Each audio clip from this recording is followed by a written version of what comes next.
She thought she had finally learned to breathe again, until the automatic doors of the emergency room slid open, and her entire world tilted off its axis.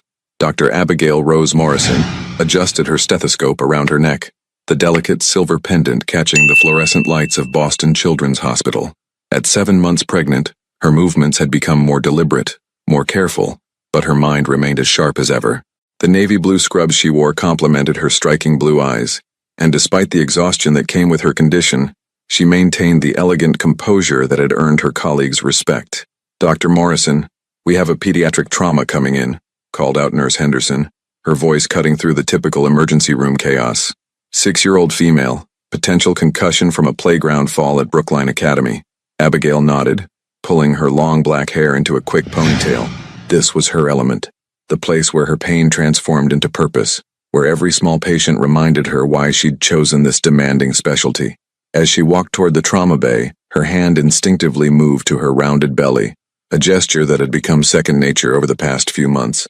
The paramedics burst through the doors, wheeling in a small girl with tear-streaked cheeks and brown hair scattered across the pillow. But it wasn't the child that made Abigail's breath catch in her throat.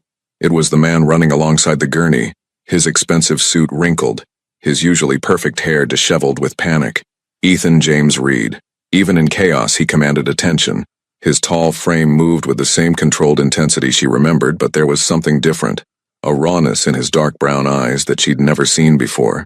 The same eyes that had looked at her with desire but never with the vulnerability she'd begged for 6 months ago.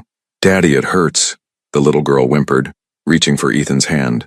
Abigail's professional training kicked in, suppressing the emotional earthquake threatening to destroy her composure. She approached the gurney, her voice steady despite the storm raging inside her chest. "I'm Dr. Morrison," she said, avoiding direct eye contact with Ethan. "What's your name, sweetheart?" "Olivia Grace Reed," the child replied, her voice small but brave. "I fell from the monkey bars. Daddy was so scared." The irony wasn't lost on Abigail. The same man who'd been too frightened to love her was now trembling with fear for his daughter. She began her examination, her gentle hands checking for injuries while her mind raced with memories she'd worked so hard to bury. "Sir, I need you to step back so I can examine her properly," Abigail said, finally looking at Ethan. The moment their eyes met, she saw recognition flood his features, followed immediately by shock as his gaze traveled to her pregnant belly. "Abigail?" His voice was barely a whisper, the same voice that had once murmured her name in the darkness of their shared nights. She turned back to Olivia, using her patient as a shield against the intensity of his stare. "Let's get some x-rays and run a few tests, okay, honey? You're going to be just fine." As the medical team moved efficiently around them, Abigail could feel Ethan's eyes burning into her back. She knew he was doing the math. 7 months pregnant, 6 months since their devastating breakup. She knew he was remembering that last night when she'd poured her heart out one final time, begging him to say the 3 words that could have changed everything. "Dr. Morrison," Olivia said softly, grabbing her hand. "You're really pretty. Are you having a baby?" Abigail smiled, the first genuine smile she'd managed since seeing Ethan. "Yes, I am. In about 2 months." "That's so cool. I always wanted a little brother or sister." The innocent comment hung in the air like a revelation. Abigail could hear Ethan's sharp intake of breath behind her, could feel the weight of unspoken questions filling the space between them. "Olivia's scans look clear," announced Dr. Phillips, the attending physician. "Mild concussion, but she should be fine with rest and monitoring. We'll keep her for observation tonight." As the immediate crisis passed, Abigail found herself alone with Ethan in the family consultation room. The silence stretched between them, loaded with 6 months of unfinished conversations and unresolved pain. "Is it?" he began, his voice rough with emotion. "Your daughter needs you right now," Abigail interrupted, her hand protectively covering her belly. "Let's focus on what matters." But even as she said the words, she could see the questions burning in his eyes. The same eyes that had once looked at her with passion but never with the love she desperately needed. Now they held something different, a desperation that made her heart race despite her best efforts to remain detached. As she turned to leave, Ethan's voice stopped her cold. "Abigail, please. We need to talk." She paused at the door, her hand trembling slightly on the handle. After months of convincing herself she was over him, after building a new life around the child growing inside her, seeing him again felt like reopening a wound that had barely begun to heal. "Some conversations," she said without turning around, "are 6 months too late." And with that, she walked away. leaving Ethan standing in the consultation room with the weight of his mistakes and the shocking possibility that the woman he'd lost might be carrying his child. The coffee in Abigail's hands had gone cold 20 minutes ago, but she couldn't bring herself to take another sip. Sitting in the hospital cafeteria at 11:47 p.m., she stared at the reflection in the dark window overlooking the Boston skyline. The familiar city lights that usually brought her comfort now felt like distant stars, beautiful, but unreachable. Her shift had ended hours ago, but she couldn't leave. Not yet. Not when Olivia was still under observation on the pediatric floor, and not when every fiber of her being knew that Ethan was somewhere in this building, probably pacing the halls like a caged animal. Rough night?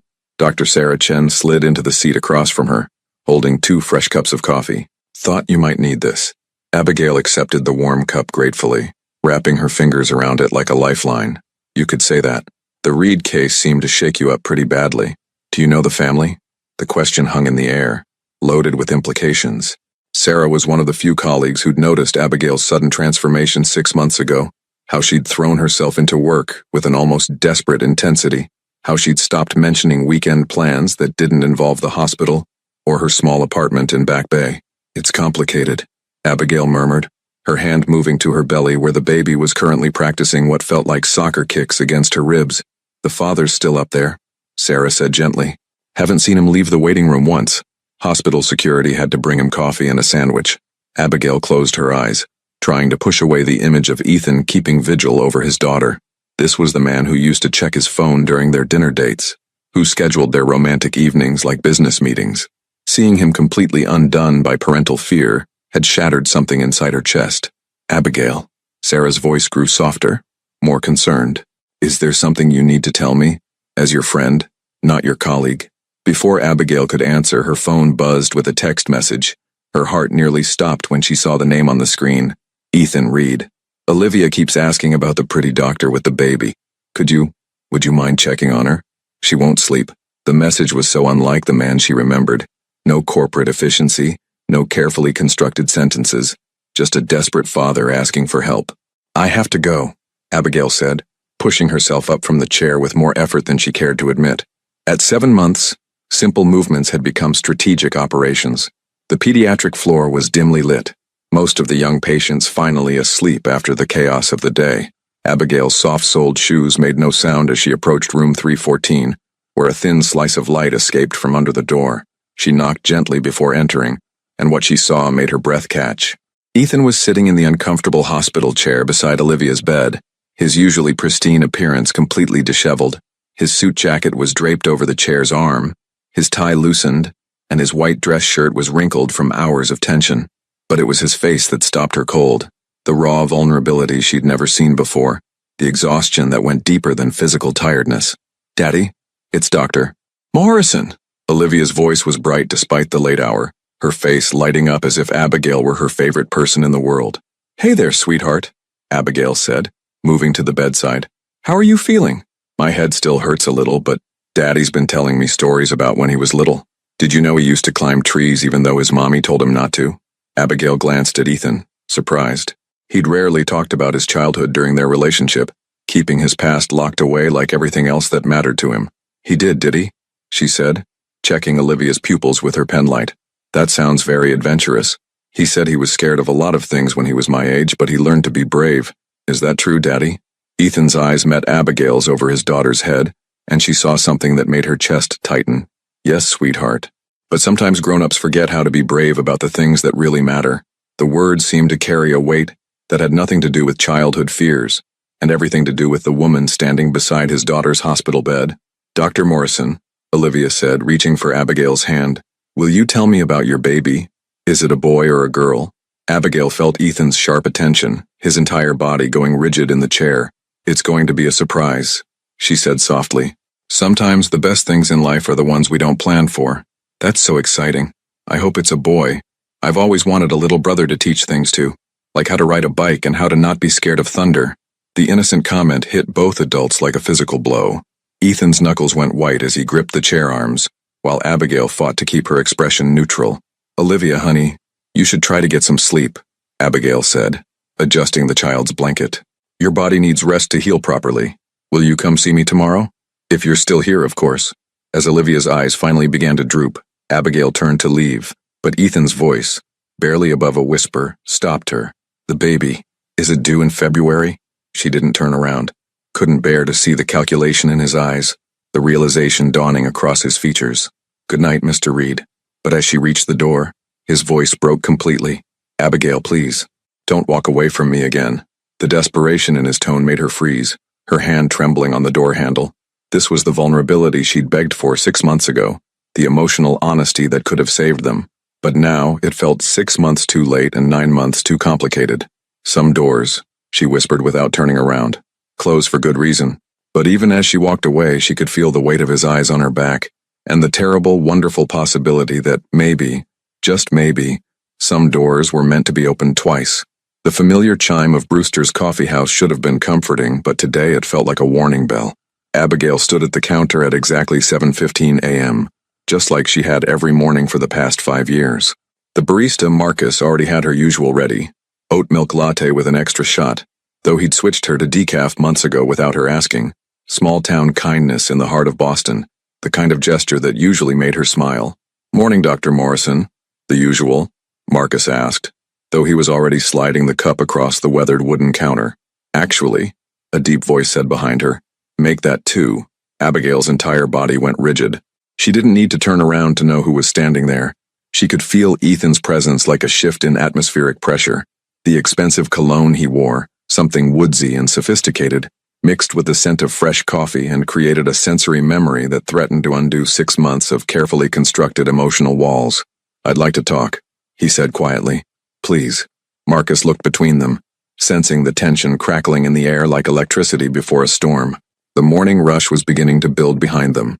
Doctors grabbing coffee before their shifts, graduate students with laptops and dreams, the beautiful chaos of Boston waking up. I'm going to be late for rounds, Abigail said, not turning around. Then I'll walk with you. The simple statement held a determination that she remembered all too well. This was the same man who'd built a multi-million-dollar company through sheer will and strategic persistence, but there was something different in his tone. Less corporate authority, more human desperation. Fine, she said, accepting her coffee with hands that trembled slightly. 5 minutes. They walked out into the crisp October morning, the Boston air carrying hints of autumn leaves and the distant smell of the harbor. Abigail's breath formed small clouds in the cool air, and she pulled her wool coat tighter around her growing belly. Every step felt measured, careful, as if one wrong move might shatter the fragile truce between them. Olivia was discharged this morning, Ethan said, falling into step beside her. Clean bill of health. She asked about you 17 times. Despite herself, Abigail felt her lips curve into a small smile. She's a sweet girl. She gets that from her mother. There was no bitterness in his voice, just simple acknowledgement. Indira always had this way of seeing the best in people, even when they didn't deserve it. They reached a small pocket park between the coffee shop and the hospital, and Ethan gently touched her arm. Abigail, please, can we sit for a minute? She looked at the bench he indicated, then at her watch. Her first patient wasn't for another 20 minutes, and despite every rational thought screaming at her to walk away, she found herself sitting down. The baby, Ethan said without preamble, his voice barely above a whisper. It's mine, isn't it? The question hung between them like a bridge she wasn't sure she wanted to cross. Abigail studied his face, the same strong jaw, the same dark eyes that had once made her feel like she was the only woman in the world. But there were new lines around those eyes, a tiredness that hadn't been there 6 months ago. Why does it matter? She asked instead of answering. Because I've spent the last 6 months trying to forget you. His voice broke slightly on the words. Because I've replayed that last night 1,000 times, wondering what would have happened if I'd been brave enough to say what you needed to hear. Abigail felt her carefully constructed defenses beginning to crack. Ethan, I remember everything, he continued, his eyes never leaving her face. How you looked in that blue dress, the one with the little buttons down the front. How you cried when you asked me if I loved you and how I just stood there like a coward. The memory hit her with unexpected force. That night, 6 months ago, when she'd gathered every ounce of courage and laid her heart bare one final time. How she'd begged him to fight for them, to show her that she meant more to him than just convenience and comfort. You said you couldn't give me what I needed, she whispered, her hand instinctively moving to her belly. I was terrified. The admission came out raw, unfiltered. My parents died in a car accident when I was 19, Abigail. One day they were there, planning my dad's retirement, talking about grandchildren. The next day, gone, Just gone. She'd never known this. In 18 months of dating, he'd mentioned his parents' deaths only once, and only to explain why he didn't like talking about the past. I learned to protect myself by not getting too attached to anything I couldn't control, he continued. Business success, financial security, those things made sense. But loving you felt like standing on the edge of a cliff with my eyes closed. A tear slipped down Abigail's cheek before she could stop it. So you chose safety over love. I chose fear over everything that mattered. He turned to face her fully, and she saw something in his eyes that took her breath away. Complete, unguarded honesty. But losing you, God, Abigail, losing you hurt worse than anything I was trying to protect myself from. The baby chose that moment to deliver a particularly strong kick, and Abigail winced slightly. Ethan's eyes immediately went to her belly, his face filled with wonder and regret in equal measure. Is it, he started to ask.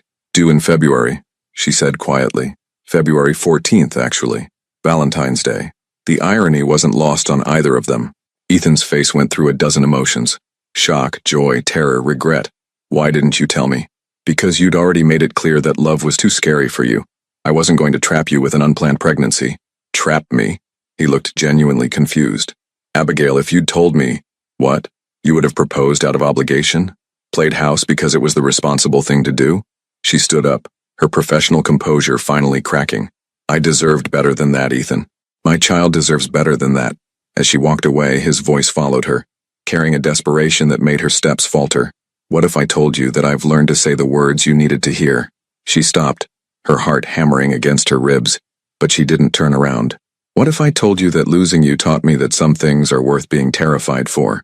The words hung in the morning air like a promise, but Abigail forced herself to keep walking. Because some promises she'd learned came 6 months too late. The last person Abigail expected to find sitting in her apartment lobby at 6:30 p.m. was Olivia Grace Reed, swinging her small legs from an oversized leather chair. Dr. Morrison! The 6-year-old's face lit up like Christmas morning as she spotted Abigail walking through the glass doors of her Back Bay building. I've been waiting for you.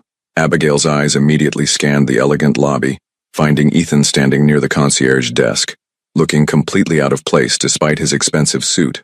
His hair was disheveled again, and she could see the exhaustion etched into every line of his face. What are you doing here? She asked, though her question was directed more at Ethan than his daughter. Daddy said we needed to apologize properly, Olivia announced, hopping down from the chair. And I made you something? The little girl thrust a handmade card toward Abigail, its construction paper surface decorated with crayon drawings of what appeared to be a doctor, a little girl, and a baby. The words, "Thank you, Dr. Morrison," were written in careful first-grade handwriting across the top. Olivia, this is beautiful, Abigail said, genuinely touched. But you didn't need to. There's more, Olivia interrupted, pulling a small friendship bracelet from her pocket. I made this during rest time at school, see? It has blue beads like your eyes. Despite the complicated emotions swirling in her chest, Abigail found herself smiling. She knelt down carefully, her pregnant belly making the movement awkward, and allowed Olivia to tie the bracelet around her wrist. It's perfect, she said softly. Thank you, sweetheart. Mr. Reed, the concierge called out, approaching with a polite but firm expression. I'm sorry, but as I mentioned, the building has policies about unannounced visitors. Ethan's jaw tightened with embarrassment. Of course, we were just— It's okay, Thomas, Abigail interrupted, recognizing the elderly concierge who'd worked in her building for over a decade. They're with me. She regretted the words as soon as they left her mouth, but Olivia's beaming smile made it impossible to take them back. Can we see where you live? Olivia asked excitedly. Daddy said you probably have really pretty things because you're so pretty. Abigail glanced at Ethan, who had the grace to look mortified. Olivia, we can't just invite ourselves. Actually, Abigail found herself saying, would you like some hot chocolate? I was just about to make some. 20 minutes later, they were sitting in her carefully curated living room, Olivia cross-legged on the Persian rug while she colored in a book Abigail had bought for her young patients. The apartment reflected Abigail's personality perfectly, warm but sophisticated, with soft grays and blues, medical journals stacked neatly on the coffee table, and a half-finished baby blanket draped over the arm of her reading chair. This place is so cool, Olivia said, not looking up from her coloring. It's like a grown-up princess castle. Daddy, don't you think it's pretty? Ethan, who'd been sitting stiffly on the edge of the sofa like he was afraid to get comfortable, finally allowed himself to really look around. His eyes took in the framed photos from her medical school graduation, the bookshelf filled with both medical texts and romance novels, the small succulent garden she maintained on the windowsill. "It's perfect," he said quietly, and something in his tone made Abigail look up from where she was refilling Olivia's mug. "It's exactly what I would have expected from you. What's that supposed to mean? Beautiful, thoughtful, every detail chosen with care." His dark eyes met hers across the small space. "Just like you." The compliment hung in the air between them, and Abigail felt her cheeks warm. This was dangerous territory, the space where old attraction met new complications. "Daddy?" Olivia said suddenly, looking up from her coloring with the brutal honesty of childhood. "Why do you look so sad when you look at Dr. Morrison?" Both adults froze. Ethan's coffee mug stopped halfway to his lips, while Abigail felt her breath catch in her throat. "I'm not sad, sweetheart," Ethan said carefully. "I'm just thinking." "About what?" "About how sometimes grown-ups make mistakes, and they have to figure out how to fix them." Olivia considered this with the serious expression of a child trying to understand adult complexities. "Did you make a mistake with Dr. Morrison?" The question was so direct, so innocent, that it cut through all the careful dancing they'd been doing around the truth. "Yes," Ethan said simply, his eyes never leaving Abigail's face. "I made a very big mistake." "Well, then you should say you're sorry," Olivia declared matter-of-factly. "That's what I do when I make mistakes." "Mommy says sorry is just the beginning, though. You have to show you mean it." Out of the mouths of babes, Abigail thought, feeling her heart race as Ethan slowly stood up. "You're absolutely right," he said to his daughter, but his words were clearly meant for Abigail. "Olivia, could you color in the kitchen for a few minutes? Dr. Morrison and I need to have a grown-up conversation." "Okay, but don't take too long. I want to show her my picture of the baby when I'm done." As Olivia skipped toward the kitchen, humming to herself, Ethan turned to face Abigail fully. The late afternoon sunlight streaming through her windows cast shadows across his face, highlighting the exhaustion and regret she'd been too angry to notice before. "I know sorry isn't enough," he began, his voice low and rough. "I know I hurt you in ways that can't be fixed with words. But Abigail, I need you to know that not a day has gone by in the last 6 months that I haven't regretted walking away from you. Ethan, I love you." The words hit her like a physical blow, stealing the air from her lungs. After 18 months of longing to hear those 3 words, after 6 months of convincing herself she was better off without them, hearing them now felt like cruel irony. "It's too late," she whispered, tears gathering in her eyes. "Is it?" He took a step closer and she could smell his cologne, could see the desperation in his dark eyes. "Because I've spent 6 months learning how to be the man you deserved all along. I've been in therapy, Abigail. I've been working on understanding why I was so afraid to love you the way you needed to be loved."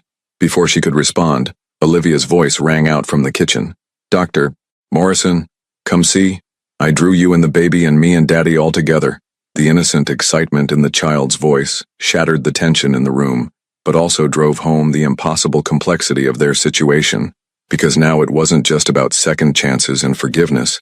Now there was a child involved, both the one in her arms and the one growing in her belly, and Abigail realized that some pictures once drawn could never be erased. The last thing Abigail expected when she opened her apartment door the next morning was to find a stunning woman with olive skin and confident dark eyes standing in her hallway, holding a travel bag and looking like she'd stepped off the cover of a fashion magazine. "You must be Abigail," the woman said, extending a perfectly manicured hand. "I'm Dr. Indira Castellanos, Olivia's mother." Even at 7 in the morning without makeup and wearing scrubs, Indira radiated the kind of effortless elegance that made other women feel instantly underdressed. Her long black hair was pulled into a sleek, low bun, and despite clearly having traveled through the night, she looked like she could walk into a board meeting without missing a beat.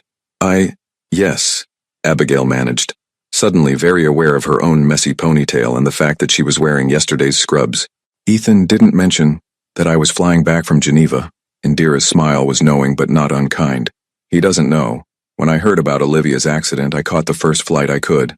I got your address from the hospital directory."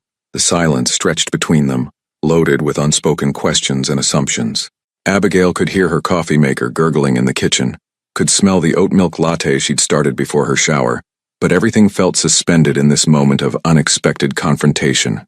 "May I come in?" Indira asked. "I think we need to talk."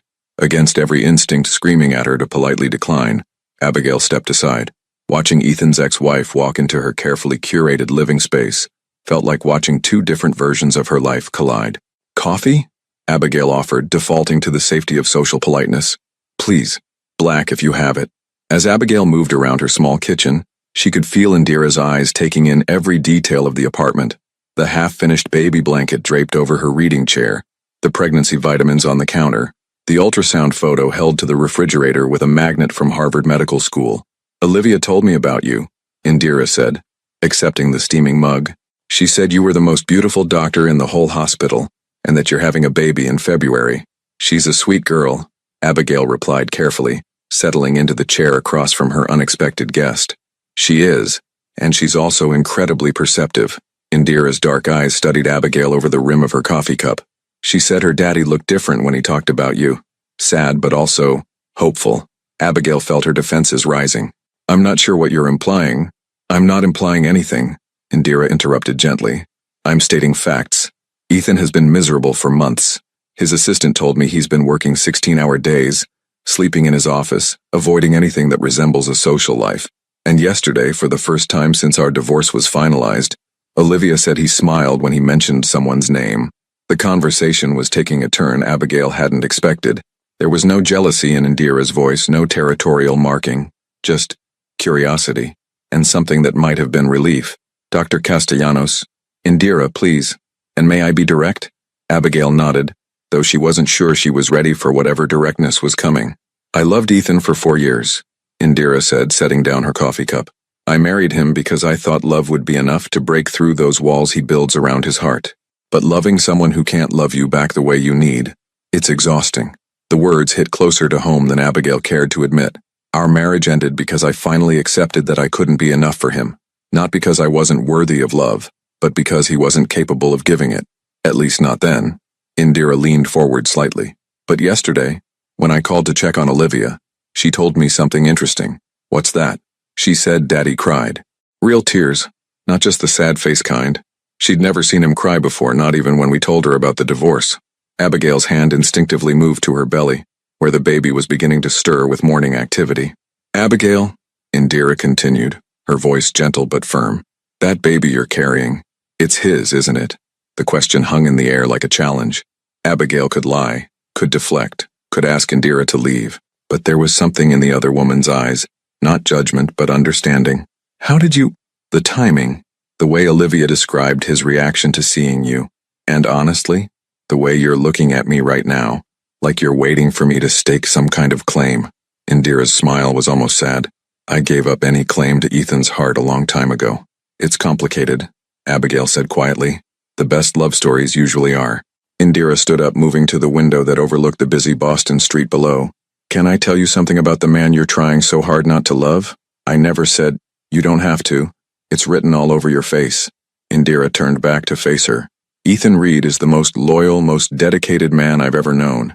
When he commits to something, his business, his daughter, his responsibilities, he gives everything he has.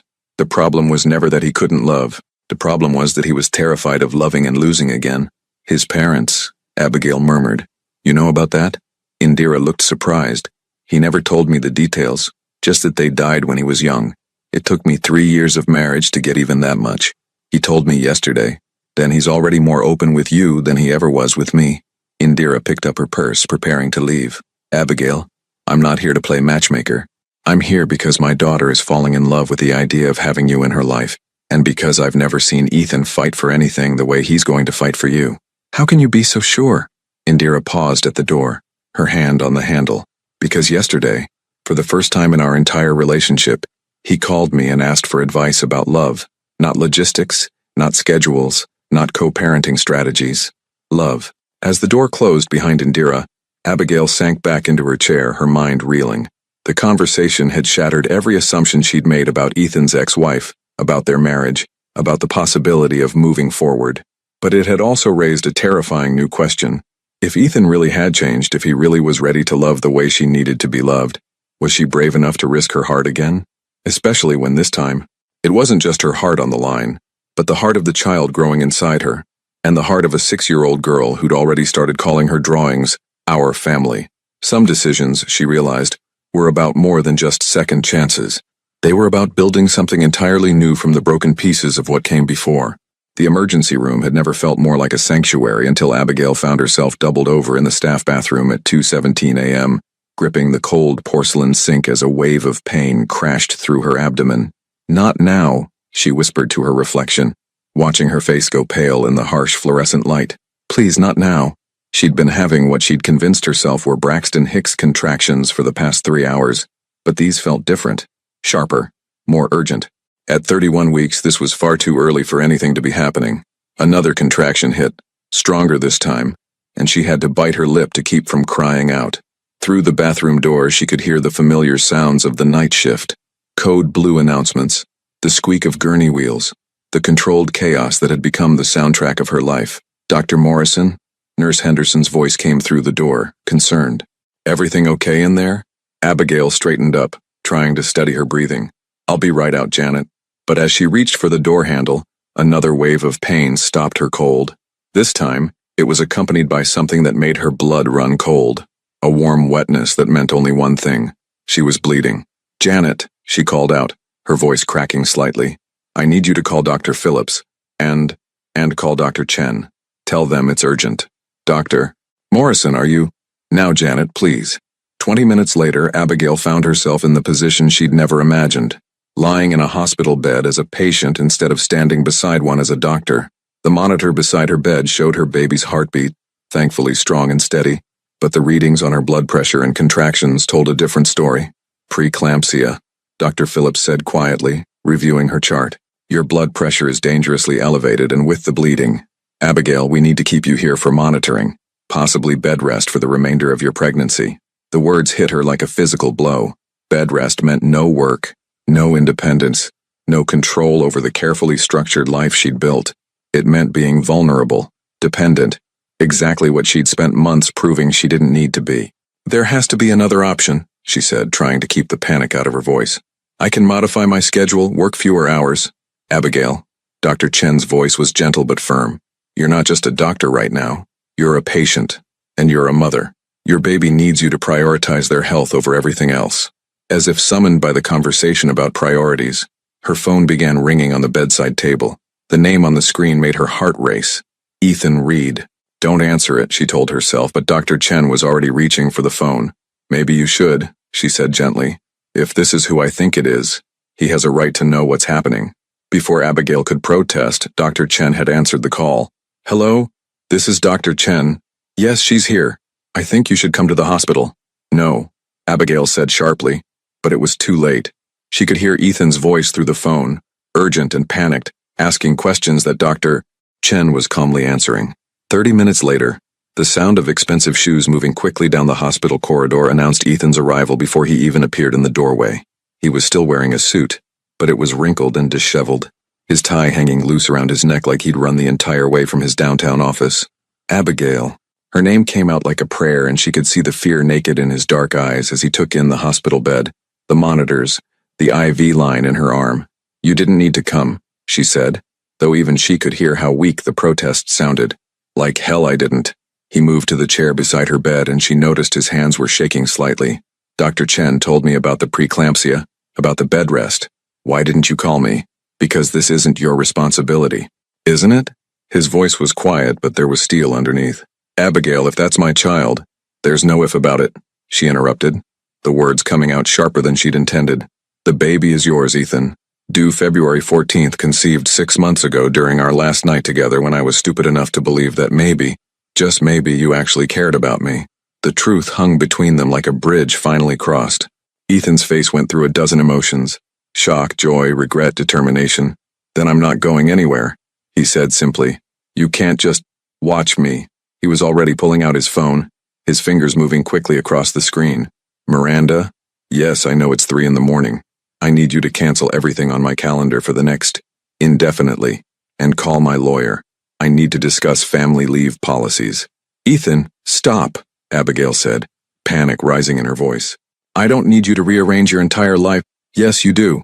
He set down his phone and looked at her with an intensity that took her breath away. "Because for the first time in my life, I understand what's actually important.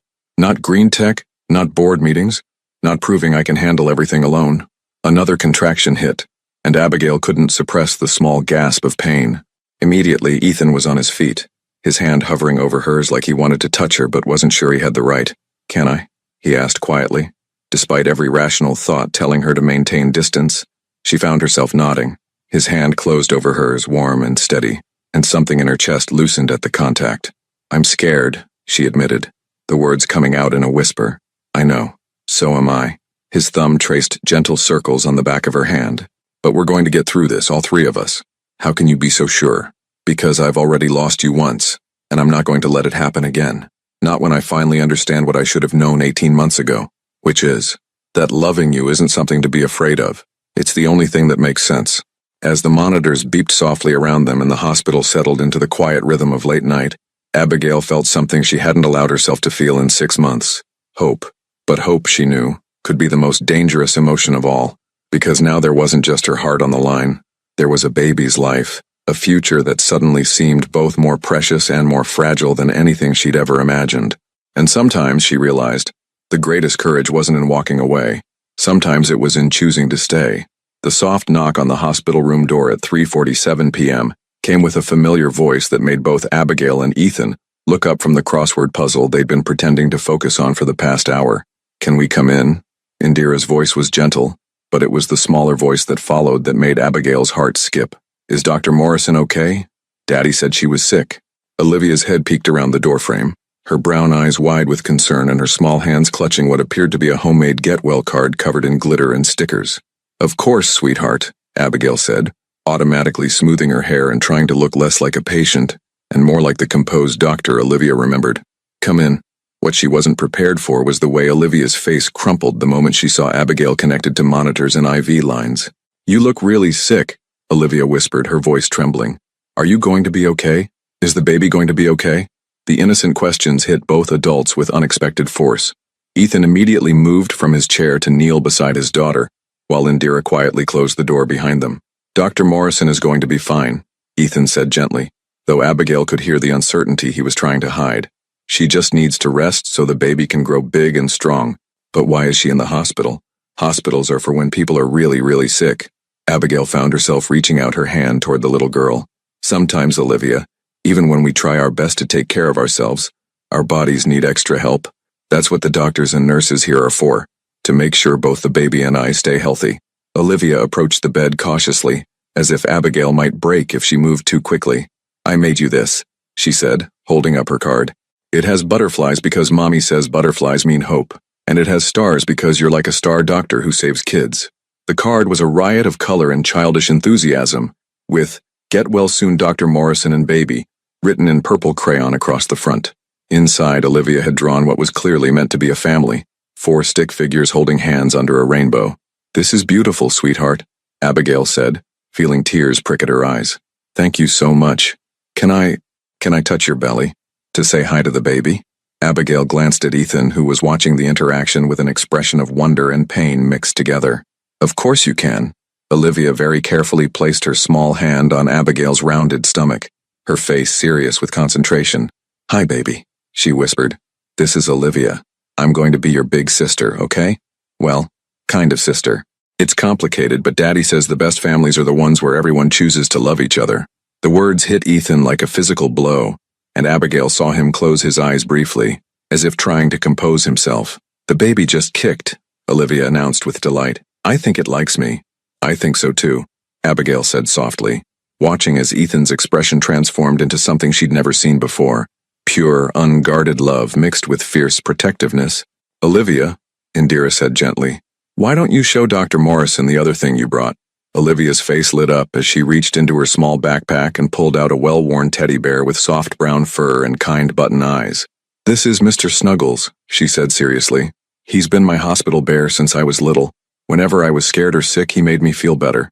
I thought maybe he could help you and the baby feel better too." The gesture was so purely selfless, so genuinely loving, that Abigail felt her carefully maintained composure begin to crack. "Olivia, I can't take your special bear." "It's okay," Olivia interrupted. "Mr. Snuggles likes helping people. And besides, Daddy told me that when you love someone, you share the things that are important to you." The statement hung in the air with the weight of childhood wisdom that cut straight to the heart of adult complications. "She's been asking about you every day since we left your apartment," Indira said quietly, settling into the chair by the window. "Asking when she could see you again, if you were taking good care of the baby, if maybe we could all have dinner together sometime." I told her that sometimes grown-ups have complicated feelings, Ethan added, his voice rough with emotion, but that it doesn't change how much we care about each other. Are you sad, Dr. Morrison? Olivia asked with the directness that only children possessed. You look like you might cry, but not the hurt kind of crying. The happy kind. I think I am crying the happy kind, Abigail admitted, wiping at her eyes. Because you brought me something very special. Not just Mr. Snuggles, but a reminder of how kind and generous you are. Will you keep him until the baby comes? Olivia asked. So the baby knows they have a big sister who loves them already? Abigail looked around the room, at Olivia's earnest face, at Indira's gentle smile, at Ethan's expression of overwhelming love and regret. This little girl was offering her family in the purest way possible, with no conditions or complications, just open-hearted acceptance. I would be honored to take care of Mr. Snuggles, she said solemnly. As Olivia carefully arranged the teddy bear on the bedside table where both Abigail and the baby could see him, she chattered about all the things she planned to teach her new sibling: how to ride a bike, how to make friendship bracelets, how to not be scared during thunderstorms. But it was her parting comment, delivered with the casual confidence of childhood, that left both adults speechless. I'm really glad Daddy found you, Dr. Morrison. He's been sad for a long time, but when he talks about you, he gets the same happy face he had when he used to read me bedtime stories when I was little. After Indira and Olivia left, promising to return the next day, the hospital room felt both emptier and somehow more full of possibility. She's incredible, Abigail said quietly, her hand resting on Mr. Snuggles's soft fur. She gets that from her mother, Ethan replied, but he was looking at Abigail when he said it. But I think she's getting something new from you too. What's that? The belief that families can be built on love instead of just obligation. The words settled between them like a promise, fragile but real, because sometimes, Abigail realized, the most important lessons came from the smallest teachers, and sometimes the courage to rebuild came from tiny hands that were brave enough to share their most treasured possessions with strangers who might become family. 3 weeks of bed rest had taught Abigail Morrison exactly how much she hated being still, but it had also taught her something far more valuable: how to accept help without losing herself in the process. The converted guest room in Ethan's brownstone felt like a careful negotiation between independence and necessity. He'd moved mountains to make her comfortable, installing a hospital bed by the large window overlooking his small garden, setting up a desk where she could review patient files remotely, even hanging her framed medical school diploma on the wall so she'd feel at home. Your morning latte, he said, appearing in the doorway with a steaming mug and the careful expression he'd worn for the past 3 weeks, loving but cautious, as if she might disappear if he moved too quickly. You don't have to wait on me, Abigail said, though she accepted the coffee gratefully. At 34 weeks pregnant and with her blood pressure finally stabilizing, she was allowed small amounts of caffeine again. I know I don't have to, Ethan replied, settling into the armchair he'd moved into her room for their morning conversations. I want to. It was a distinction that had taken her weeks to understand. This wasn't the dutiful care of a guilty ex-boyfriend. This was something deeper, more intentional. He'd rearranged his entire life around her medical needs without making her feel like a burden, somehow managing to be present without being overwhelming. Olivia's soccer game is at 10, he said, consulting the family calendar on his phone. She wanted me to ask if you felt up to watching from the car. The field has parking right along the sideline. The image of watching a 6-year-old play soccer from the front seat of Ethan's BMW should have felt ridiculous, but instead, it felt like exactly the kind of normal she'd been craving. I'd love that, she said, then hesitated. Ethan, can I ask you something? Anything. Why are you doing this? Really? She gestured to the room, to the careful attention he'd been paying to her every need. You could have hired a nurse, made sure I had proper care without disrupting your entire life. He was quiet for a long moment, staring into his own coffee cup as if it held answers to questions he was still learning to ask. Do you remember what you said to me that last night? He finally asked. 6 months ago, when you were standing in my kitchen wearing that blue dress? Abigail felt her chest tighten. She remembered everything about that night. The desperation in her own voice, the way she'd begged him to fight for them, the cold emptiness in his eyes when he'd told her he couldn't give her what she needed. You said that love wasn't supposed to be this hard, Ethan continued, his voice rough with memory, that if someone truly loved you, choosing you should be the easiest thing in the world. I remember. You were right. He looked up at her then, and she saw something in his dark eyes that took her breath away. Complete certainty. Choosing you is the easiest thing I've ever done. Taking care of you, being here, rearranging everything to make sure you and the baby are safe. None of it feels like sacrifice, it feels like purpose. Before Abigail could respond, the sound of small feet thundering up the stairs announced Olivia's arrival. Dr. Morrison, guess what? Olivia burst into the room wearing her soccer uniform, her hair pulled back in pigtails that were already coming loose. Coach Martinez said I might get to play midfielder today instead of just defense. That's wonderful, sweetheart, Abigail said, smiling at the girl's enthusiasm. You've been practicing so hard. Will you really come watch? Even though you have to stay in the car? I wouldn't miss it for anything. What followed was exactly the kind of beautifully ordinary morning Abigail had never imagined could be hers. Sitting in the passenger seat of Ethan's car, watching Olivia run across the field with fierce determination, she felt something she hadn't experienced in months, the simple pleasure of being part of a family's weekend routine. She's incredible, she murmured, watching as Olivia successfully stole the ball from an opponent and sent it flying toward the goal. She gets that competitive streak from Indira, Ethan said, but there was pure pride in his voice. But the kindness, that's all her own. She asked me yesterday if the baby would call her sister or just Olivia, Abigail said quietly. I didn't know what to tell her. Ethan's hands tightened on the steering wheel. What did you say? I told her that families come in all different shapes and that love is what makes them real, not what people are called. And what did she say to that? She said that made sense because she calls Indira mom even though Indira isn't her biological mother, and it never felt weird because love made it true. The words hung between them, loaded with implications about their own complicated situation. They weren't a traditional family, might never be one, but watching Olivia celebrate her first goal of the season by pointing directly at their car, Abigail felt something shift in her chest. Abigail, Ethan said suddenly, his voice urgent in a way that made her look at him instead of the field. I need to tell you something. What? I've been going to therapy since the day after I saw you at the hospital. Dr. Rebecca Winters. She specializes in attachment trauma and grief counseling. Abigail felt her breath catch. Ethan, I know it doesn't fix the past, he continued quickly. I know it doesn't undo the months when I was too scared to love you the way you deserved. But I'm learning things about myself, about why I built those walls so high. And more importantly, I'm learning how to tear them down. What kind of things? That losing my parents when I was 19 didn't just make me afraid of losing people. It made me afraid of having anything worth losing. That success in business felt safe because companies can't die in car accidents, but loving someone, really loving someone, meant being vulnerable to that kind of devastating loss again. He turned to face her fully, and she could see tears gathering in his eyes. But these past 3 weeks, taking care of you, watching you grow our child, seeing how Olivia lights up every time you smile at her, I finally understand what Dr. Winters has been trying to tell me, which is that love isn't about guarantees. It's about choosing someone every day, even when you're scared, especially when you're scared. And Abigail, I choose you. Every morning when I wake up and make your coffee, every time I hear you laugh at something ridiculous Olivia says, every time I feel our baby move, I choose you. The words she'd waited 18 months to hear, delivered not in passion, but in quiet certainty, sitting in a car at a 6-year-old's soccer game. It was so perfectly imperfect, so beautifully ordinary, that she felt her last defenses finally crumble. Ethan, she whispered, reaching for his hand. I know I don't deserve another chance, he said quickly. I know I hurt you in ways that might never heal completely, but if you'll let me, I want to spend the rest of my life showing you what love looks like when someone isn't afraid to give all of it. Before she could answer, Olivia's voice rang out across the field, calling their names as she ran toward the car with her arms raised in victory. The game was over, and by the glow on her face, her team had won. But as Ethan squeezed her hand and they both prepared to celebrate with Olivia, Abigail realized that some victories were bigger than soccer games. Some victories were about learning that second chances weren't just about forgiveness. They were about having the courage to build something new and beautiful from the ashes of what almost was.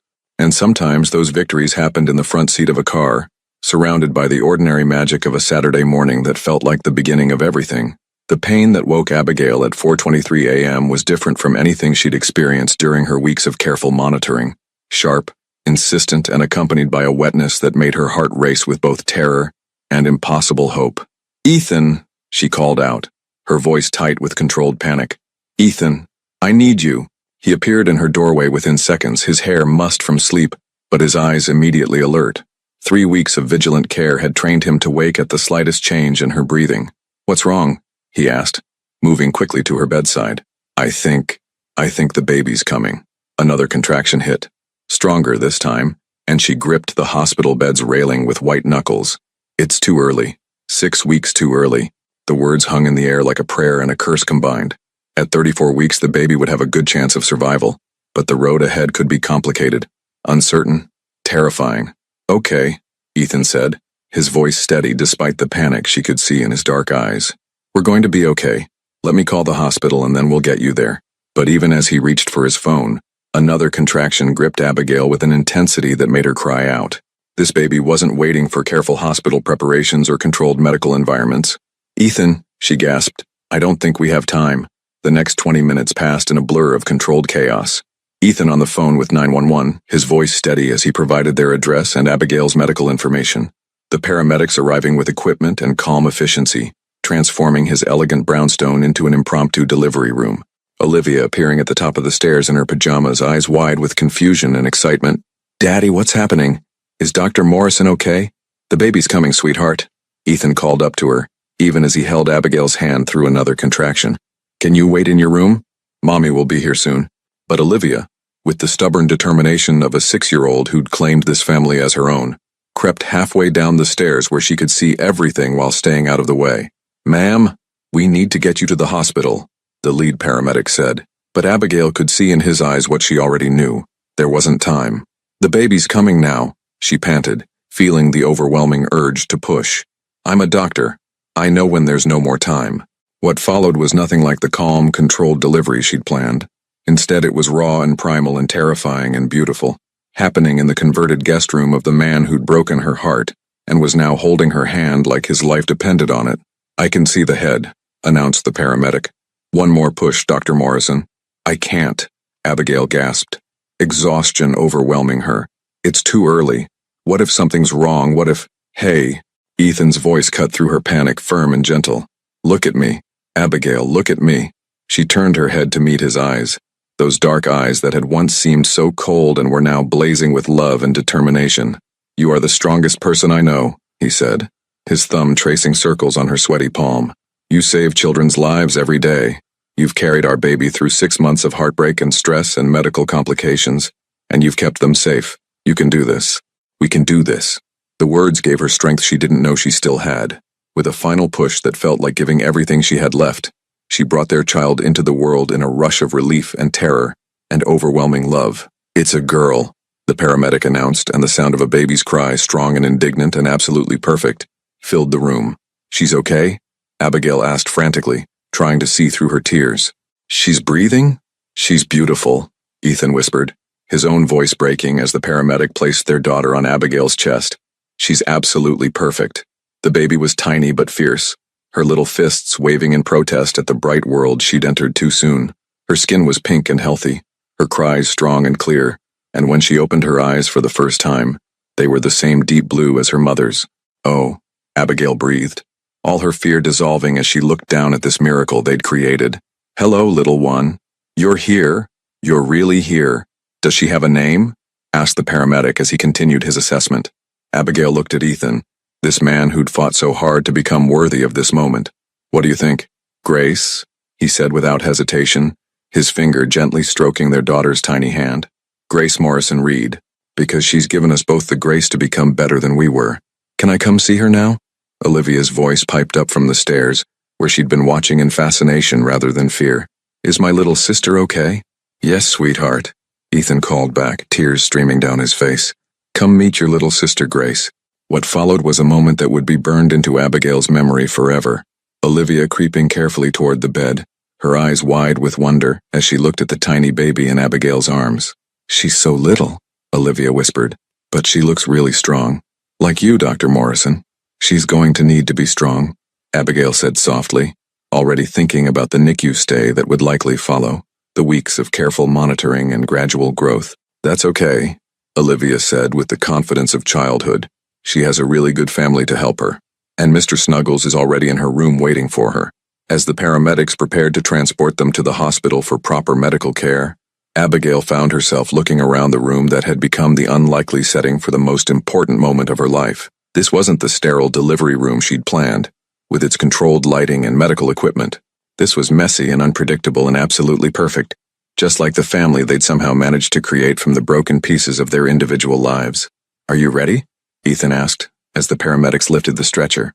Abigail looked down at Grace, sleeping peacefully in her arms despite her dramatic entrance into the world. Then at Olivia, who was already planning all the things she would teach her little sister. Then finally at Ethan, whose eyes held a love so fierce and protective it took her breath away. "Yes," she said, and for the first time in 6 months, she meant it completely. "We're ready." Because some love stories didn't end with a kiss or a proposal or even a wedding. Sometimes they began with a tiny cry in the early morning darkness, announcing that hope had a heartbeat, and second chances came with the perfect weight of new life in your arms. 2 weeks in the NICU had taught Ethan Reed more about love than 32 years of carefully constructed walls ever could, but it was the quiet moment at 2 a.m. when he finally understood what forever actually meant. Grace Morrison Reed, all 4 pounds and 12 ounces of her, was finally strong enough to be held for more than a few minutes at a time. The forest of tubes and monitors that had surrounded her for the first week had gradually diminished until only a small oxygen cannula remained, a reminder that she was still fighting to grow into the strong little girl everyone could see she was destined to become. "She has your stubborn streak," Abigail whispered, adjusting Grace's tiny pink hat as she settled deeper into the NICU's rocking chair.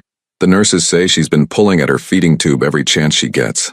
"That's definitely from you," Ethan replied softly, unable to keep the wonder out of his voice as he watched his daughter's tiny fingers curl around Abigail's thumb. The determination to do things her own way, on her own timeline. The NICU at night had a peaceful quality that the busy daytime hours lacked. Most of the other babies were sleeping, their parents either at home getting rest or dozing in uncomfortable chairs.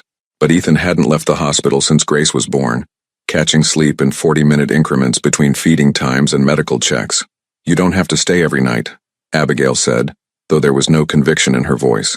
She'd grown used to his constant presence, the way he brought her coffee at exactly the right temperature, and knew instinctively when she needed 5 minutes alone to process the overwhelming reality of their situation. "Yes, I do," he said simply. "This is where my family is." The word hung between them with the weight they'd been dancing around for 2 weeks. Family. Not obligation, not guilt, not even love in the abstract, but the deep, unshakable commitment that came with choosing someone not just for who they were in the perfect moments, but for who they were in the 2 a.m. feedings and the insurance paperwork, and the terrifying wait for test results. "Ethan," Abigail began, then stopped, seeming to struggle with words that felt too big for the quiet space they occupied. "What is it? I need to tell you something, and I need you to really hear me." She looked up from Grace to meet his eyes directly. "I forgive you, not because you've earned it, not because you've proven yourself worthy, but because holding on to that anger was like carrying poison in my chest. I forgive you because I choose to, because I want to build something new instead of trying to fix something that was broken from the start." The words hit him with the force of absolution he'd never thought he deserved, but before he could respond, she continued, "But forgiveness isn't the same as trust. Trust has to be built day by day, choice by choice, and I need to know that you understand the difference." "I do," he said, his voice rough with emotion. "I know that saying I love you was just the beginning. I know that love is a verb, not just a feeling. And I know that I want to spend every day for the rest of my life showing you what that looks like." Grace chose that moment to make a small sound. Not quite a cry, but a soft protest at being discussed instead of being the center of attention. Both parents immediately focused on her, Abigail adjusting her position while Ethan gently stroked her tiny cheek. "She's perfect," he breathed, still amazed that something so beautiful could have come from the wreckage of their first attempt at love. "She's ours," Abigail corrected softly. "Complicated and early, and absolutely not what we planned, but ours." The sound of soft footsteps in the hallway announced the arrival of their night nurse, Patricia, whose warm smile had become a source of comfort over the past 2 weeks. "How's our little fighter doing tonight?" she asked, checking Grace's monitors with practiced efficiency.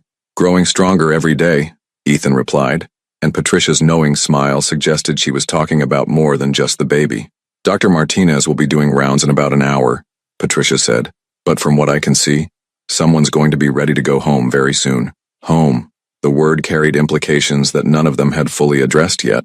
Abigail's apartment was beautiful but small, with no room for the equipment Grace might still need. Ethan's brownstone had space but felt too much like accepting charity. They were navigating the practical logistics of a relationship that had skipped straight from heartbreak to parenthood without passing through the traditional stages of reconciliation. "We need to talk about logistics," Abigail said, as if reading his thoughts. "We do, but not tonight." Ethan moved his chair closer to hers, close enough that their knees touched. "Tonight let's just be here. All three of us, together. What followed was one of those moments that would anchor itself in their memories forever. The quiet intimacy of new parents in the soft light of the NICU, their daughter sleeping peacefully between them, while the rest of the world continued its urgent pace beyond the hospital walls. "I have something for you," Ethan said suddenly, reaching into his jacket pocket. "I've been carrying it around for a week, waiting for the right moment." He pulled out a small velvet box, and Abigail's breath caught in her throat. "Ethan, if this is what I think it is, it's not a proposal," he said quickly. "Not yet. I know we're not ready for that. But I wanted you to have this, to know that my intentions are serious. That this isn't just about grace or guilt or trying to do the right thing." He opened the box to reveal not an engagement ring, but a simple band set with Grace's birthstone, a small amethyst surrounded by tiny diamonds. "It's a promise ring," he explained. "A promise that I'm going to keep showing up, keep doing the work, keep choosing you and Grace every single day until you're ready to believe that this is real." Abigail stared at the ring, tears gathering in her eyes. "You can't promise forever, Ethan.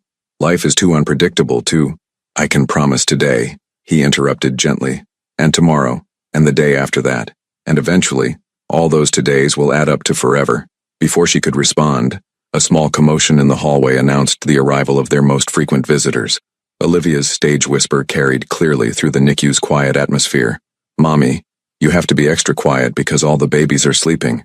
"I know, sweetheart," came Indira's equally soft reply. "Let's go see how Grace is doing." Olivia appeared first, moving with the careful reverence she'd developed around the NICU, followed by Indira carrying 2 cups of coffee and wearing the expression of a woman who'd driven through Boston traffic at 2:30 a.m. without complaint. "How's our little princess?" Olivia whispered, peering at Grace with the devoted attention of a big sister who took her job very seriously. "Getting stronger every day," Abigail replied, automatically making room for Olivia to sit on the arm of her chair. "Can I tell her about the soccer game tomorrow? I scored 2 goals yesterday and I want to make sure she knows her big sister is really good at sports." As Olivia launched into a detailed description of her athletic achievements, delivered in the earnest whisper of childhood enthusiasm, Ethan found himself watching the tableau they made, Abigail holding their daughter, while Olivia chattered about everything Grace needed to know about being part of their family, Indira quietly organizing the chaos with the efficiency of a woman who'd learned to navigate complicated love with grace. This wasn't the family any of them had planned. It was messier, more complicated, built on the foundation of broken first attempts and hard-won second chances. But it was theirs, and it was real, and it was exactly what all of them needed.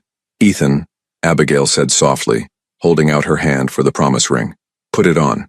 As he slipped the band onto her finger, Grace opened her eyes for the first time that night, looking up at the collection of faces surrounding her with the serious expression of a baby who knew she was exactly where she belonged. "Welcome to our beautiful mess, little one," Abigail whispered. "We're going to love you so well." And in that moment, surrounded by the soft beeping of monitors and the quiet conversations of a family learning to love each other without fear, Ethan finally understood what Dr. Winters had been trying to teach him. Love wasn't about guarantees or perfect timing or even knowing how the story would end. Love was about showing up again and again, until showing up became the most natural thing in the world. And sometimes, if you were very lucky, love gave you a second chance that was even better than the first. The sound of tiny feet running across hardwood floors, followed by slightly bigger feet chasing after them, had become the soundtrack of Saturday mornings in the Reed Morrison household, and Abigail wouldn't trade the beautiful chaos for all the quiet in the world. "Gracie, you can't feed Mr. Snuggles your pancakes." Olivia's voice carried down the stairs with the exasperated authority of a 9-year-old who took her big sister duties very seriously. "He's a teddy bear." "Teddy hungry," came Grace's triumphant reply, delivered in the confident tone of a 3-year-old who knew exactly what she wanted, and wasn't particularly interested in logic that suggested otherwise. Abigail smiled as she stood at the kitchen counter of their renovated brownstone, whisking eggs for what had become their weekly tradition of weekend breakfast chaos. Through the large window, she could see Ethan in the garden with his sleeves rolled up, planting the vegetables that Grace had insisted they needed so Mr. Snuggles could have real carrots, not store carrots. The past 3 years had been a masterclass in learning that love was less about grand gestures and more about the small, consistent choices that built a life together. Like the way Ethan still brought her coffee every morning, but now it came with tiny fingerprints on the mug because Grace insisted on helping. Like the way they'd learned to navigate the complexities of co-parenting with Indira, who spent every other weekend with them, and had become not just a co-parent, but a genuine friend. "Mama, tell Olivia that Mr. Snuggles likes pancakes," Grace announced, appearing in the kitchen doorway with syrup in her dark hair, and her father's stubborn expression firmly in place. "I think Mr. Snuggles probably prefers to watch you eat pancakes," Abigail suggested diplomatically, lifting Grace onto the counter and grabbing a washcloth to tackle the syrup situation. "You always take Olivia's side," Grace pouted, but there was no real upset in her voice. At 3, she'd already mastered the art of dramatic protest without actual distress. "I take the side of clean teddy bears and happy breakfast times," Abigail replied, pressing a kiss to Grace's forehead. "Now, do you want to help me finish the eggs?" What followed was the kind of beautifully messy cooking collaboration that would have horrified the perfectionist version of herself from 4 years ago. Grace helped by talking constantly to the eggs, explaining that they needed to be fluffy like clouds, while Abigail did the actual whisking. "Dr. Morrison?" Olivia said, appearing in the kitchen with the careful formality she still sometimes used, even though Abigail had been mom number 2 for over a year now. "Daddy wants to know if you need help with anything." "Tell him we're almost ready," Abigail replied, then paused. "And Olivia, you can just call me Abigail, you know, or Mom, or whatever feels right to you." Olivia's smile was radiant. "I know. I just like how official Dr. Morrison sounds. Makes me feel important when I say it." This was the kind of moment that would have terrified Abigail during those first uncertain months. The casual intimacy of a child claiming her as family, the easy assumption that she belonged in this constellation of relationships. But now it just felt natural, like the most obvious thing in the world. "Breakfast is ready," she called out, and within minutes their kitchen table was surrounded by the controlled chaos of their blended family. Ethan, still slightly dusty from the garden, settled into his chair with a contented expression of a man who'd found his purpose in the ordinary magic of weekend mornings. Olivia immediately launched into a detailed explanation of her science project on butterfly metamorphosis, while Grace provided running commentary on everything from the color of her orange juice to the way the sunlight hit her spoon. "So," Ethan said, catching Abigail's eye across the table with a look that still made her heart skip after all this time, "I have news. Good news, or we need to discuss this privately news?" Abigail asked, recognizing the careful tone he used when something significant was brewing. "The best kind of news," he replied, reaching into his pocket and pulling out an envelope. "Green Tech just received approval for the community solar project in Dorchester, the one we've been working on for 2 years. Abigail felt her face light up. She knew how much this project meant to him, bringing sustainable energy to underserved communities, creating jobs, proving that environmental responsibility and social justice could work hand in hand. "Ethan, that's incredible," she said, reaching across the table to squeeze his hand. "What's a community solar project?" Olivia asked, because 9-year-olds were incapable of letting adult conversations happen without translation. "It means Daddy's company is going to help people have electricity that comes from the sun instead of from things that hurt the environment," Abigail explained. "Like superheroes, but for the planet," Grace announced, with the supreme confidence of a 3-year-old who understood the world in terms of heroes and villains. "Exactly like that," Ethan agreed solemnly.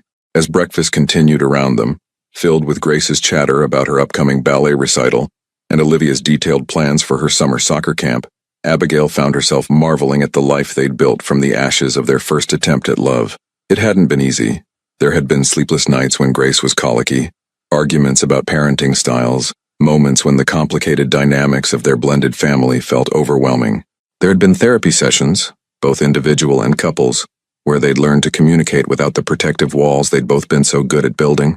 But there had also been first steps and first words, birthday parties and holiday traditions, quiet moments stolen after the girls were asleep when they could just be Ethan and Abigail, not parents or partners in the complex dance of family life, but simply 2 people who'd chosen to love each other, despite their fears. "Mama," Grace said suddenly, tugging on Abigail's sleeve, "when I grow up I want to be a doctor like you and save babies." "That's a wonderful dream, sweetheart," Abigail replied, smoothing Grace's dark hair. "But you can be anything you want to be." "I know," Grace said with the supreme confidence of childhood, "but I want to help people like you help people, and like how you helped me when I was little and needed the hospital." The casual reference to her NICU stay, delivered without drama or sadness, was a reminder of how resilient children could be when surrounded by love and honesty. "You know what I think?" Ethan said, catching Grace's attention. "I think you're going to be amazing at whatever you choose to do." Later that afternoon, after Olivia had left for her weekend with Indira and Grace was napping with Mr. Snuggles clutched firmly in her arms, Abigail found herself in the quiet space of their bedroom, looking through the photo albums that chronicled their journey from heartbreak to healing. There was the ultrasound photo that had started it all, Grace's tiny form visible at 20 weeks. The first picture of her in the NICU, impossibly small but fiercely alive. Photos from Olivia's soccer games and school plays, Grace's first birthday party, family dinners where everyone was talking at once and no one was listening but everyone was happy. "Penny, for your thoughts," Ethan said, settling onto the bed beside her. "Just thinking about how different this is from what I imagined my life would look like," she replied, leaning into his warmth. "Better or worse than you imagined?" "Different," she said carefully. "Messier, more complicated, more beautiful than I knew was possible." They sat in comfortable silence for a moment, listening to the sounds of their house settling around them, and Grace's soft breathing through the baby monitor. "Abigail," Ethan said suddenly, his voice carrying the weight of something important. "I have one more piece of news." She turned to look at him, noting the nervous energy in his posture. "What kind of news?" Instead of answering, he reached into his nightstand drawer and pulled out a small velvet box that looked suspiciously similar to the one that had held her promise ring 3 years ago.